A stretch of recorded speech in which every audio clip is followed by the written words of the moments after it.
باب الرابع دمبغالنا بانغال قتال أهل الباقين يتم فيها بقولين ببيو ببيه. عن ابن عمر رضي الله تعالى عنهما قال رسول الله صلى الله عليه وسلم من حمل علينا سلاحا كلا يتم من كافة فليس منا نجياك يامي من هباي من وراي ما هيسكو جولو سو يتي كافة ودارتك من فيونو ليرو جياك متفقون لك عندي نقول إن جولو سمورتي يتي أرم سوتيك جولو بين ووارد. وعن ابي هريره رضي الله تعالى عن النبي صلى الله عليه وسلم قال ماك من خرج عن الطاعه كلا يلتق دفتار الدين كان سرتي مكه وفارق الجماعه سرتي الجماعه ومات وما يندر دum famita ما يد مكه ندم ميته جاهليه كما يد جاهلي هذا جل مرابكاته اخرجه مسلم. وعن ام سلمة رضي الله تعالى عنها قالت قال رسول الله صلى الله عليه وسلم ماك تقتل عمارا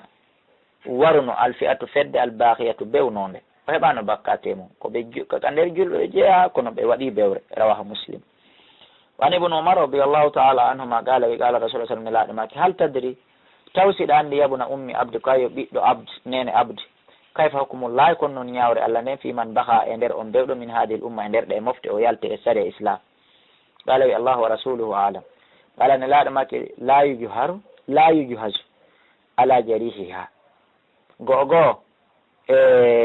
fawtetake barmi mo o barmi mi mana si o nangama o barminama e nder barminegol makko alegoy islam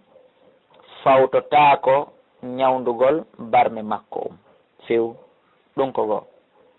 imengel wala yugutalu asiruha kala e maɓɓe nangaɗo kadi waretake ko yo jogo o tuubini ha hitande o tuubi o madama ko ɓe julɓe wala yutlabu hariwa kala e maɓɓe kadi dogoɗo ye few o jokkitetake o ɗaɓɓite wala ɓusamo fayuha kala jawdi kadi ko ɓe nangida e mum haray enen julɓe detiɓɓen en sendata haray kadi ko yen accuduɓe en par ce que on anndi ko ɓe julɓe ko woni ɓe bew ko ni woni ñawre maɓɓe rawahul bazar wal hakim o sahaw o sellini hadis on fahum kamɓe li anna fi isnadi kawsar isnadi no e nder tugorde makko nden kawsara bun hakim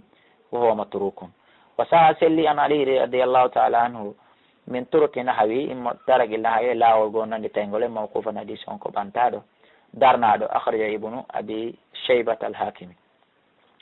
Wa an arjafata bun sharihin qala li sami'tu min rasulullah sallallahu alaihi wasallam yaqul be maka